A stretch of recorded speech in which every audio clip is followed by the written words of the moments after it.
자, 신약성경 292페이지 고린도 후서 6장의 말씀을 볼 차례입니다. 고린도 후서 6장 14절로 18절까지의 말씀입니다. 신약성경 292페이지에 기록되어 있습니다. 자, 우리 14절부터 18절까지 같이 읽겠습니다. 시작. 너희는 믿지 않는 자와 멍에를 함께 매지 말라. 의와 불법이 어찌 함께하며 빛과 어둠이 어찌 사귀며 그리스도와 벨리알이 어찌 조화되며 믿는 자와 믿지 않는 자가 어찌 상관하며 하나님의 성전과 우상이 어찌 일치가 되리요. 우리는 살아계신 하나님의 성전이라. 이와 같이 하나님께서 이르시되 내가 그들 가운데 거하며 두루 행하여 나는 그들의 하나님이 되고 그들은 나의 백성이 되리라. 그러므로 너희는 그들 중에서 나와서 따로 있고 부정한 것을 만지지 말라. 내가 너희를 영접하여 너희에게 아버지가 되고 너희는 내게 자녀가 되리라. 전능하신 주의 말씀이니라 하셨느니라. 하나님의 말씀입니다. 아멘. 자, 전서에 이어서 고린도 후서에서도 고린도 성도들이 잘못하고 있는 것을 지적하고 그것을 바로잡아 주려 하는 바울의 편지입니다. 사람들이 어울리는 것을 좋아하죠. 이 옷에는 뭐 이런 바지를 입어야 돼. 또 이곳은 이렇게 장식하는 게 좋아. 이렇게 조화에 신경을 씁니다. 그런데 오늘 16절에 보시면 하나님의 성전과 우상이 어찌 일치가 되리요. 만약 이 예배당에다 불상을 가져다 놓았다거나 아니면 이 강대상에서 지금 하나님의 말씀을 전하는 사람이 스님이라든지 뭐 이런 거 한번 생각을 해보세요. 도저히 어울릴 수가 없는 상황이죠. 지금 고린도 교회 성도들이 하나님의 백성이 되었다 하면서도 과거의 잘못된 습관을 끊어내지 못하고 신앙생활을 하면서 계속 그런 행위를 하고 있습니다. 그것에 대해서 바울이 지적을 하는 거예요. 특별히 하나님의 성전이라고 불리우는 곳. 보통 성전은 첫 번째는 이제 건물을 의미하는 의미로 쓰이다가 예수님께서 그것을 완전히 바로잡아 주셨죠. 이제는 하나님의 성령이 거하시는 한 사람 한 사람이 하나님의 성전 역할을 해야 한다. 바로 그것이 하나님의 성전이다. 그런데 그러한 하나님의 백성들 가운데 그 마음속에 아직도 많은 우상들이 존재하고 있다.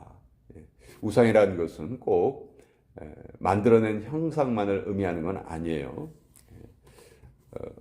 우리 마음속에 하나님보다 더 좋아하는 것, 더 신경을 쓰는 것, 그것이 있다면 그것이 바로 우리 마음의 우상이라고 성경은 계속해서 말씀하고 계십니다. 그래서 오늘 이 고린도 후서 우리가 읽은 이 부분은 그런 것에서부터 자기 자신을 완전히 끊어내야 된다 하는 것을 지금 강력하게 말씀하고 있는데요.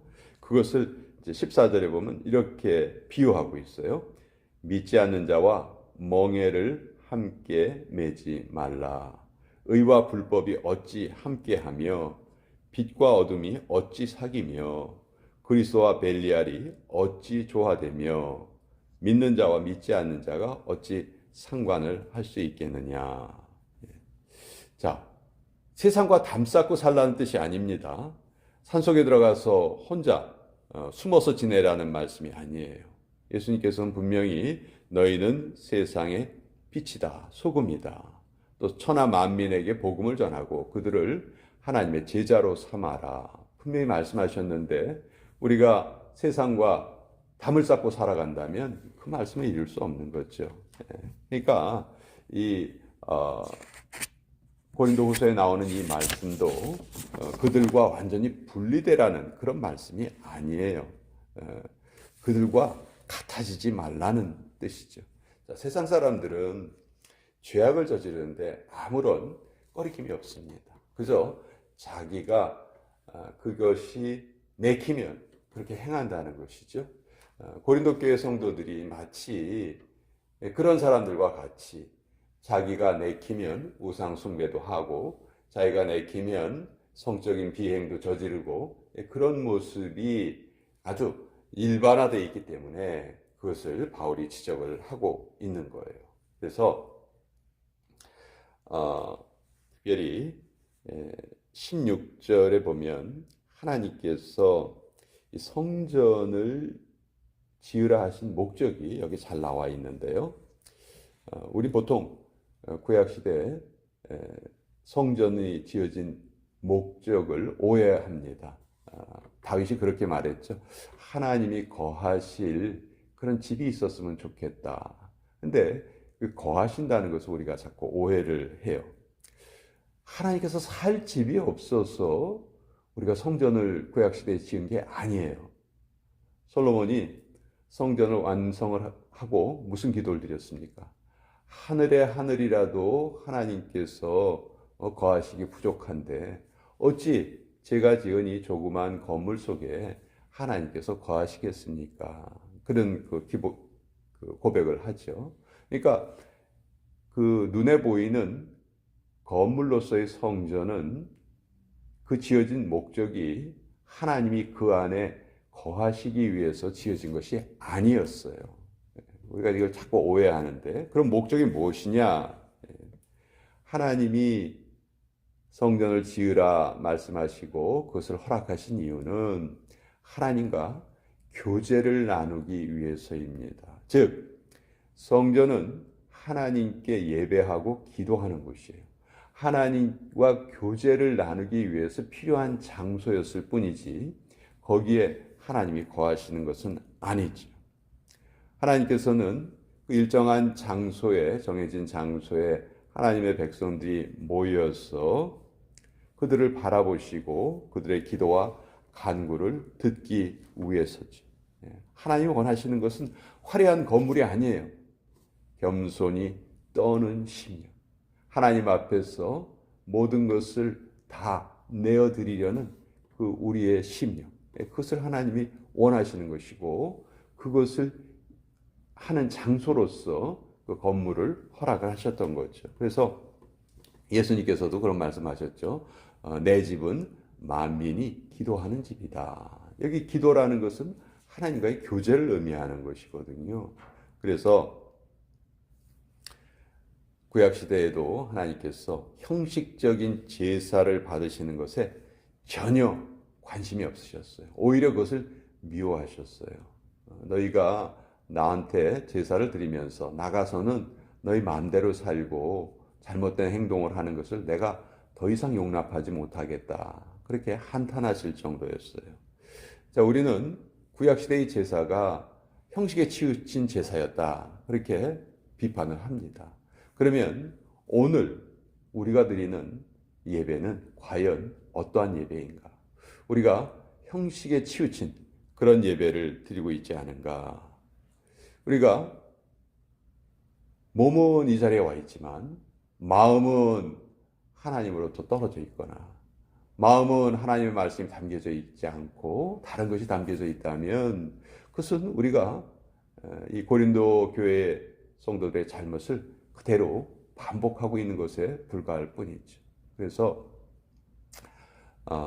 특별히 이렇게 아침 시간에 우리의 마음이 가장 고요한 때 이때 우리가 이렇게 하나님과 교제하는 이런 거룩한 습관을 가지고 있다는 게 너무너무 소중하고 너무너무 감사합니다.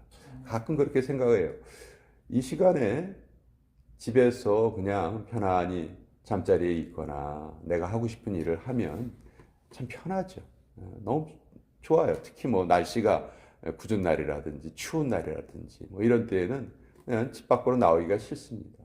그러나 우리 이런 아침의 이 시간을 하나님께 계속 드려온 우리들은 잠시 잠깐 그런 시간이 달콤할 수는 있지만 결코 그 시간이 우리에게 기쁨을 주지 못한다는 것을 우리가 깨닫게 돼요. 무엇인가가 빠져 있어요. 무엇인가가 이상해요.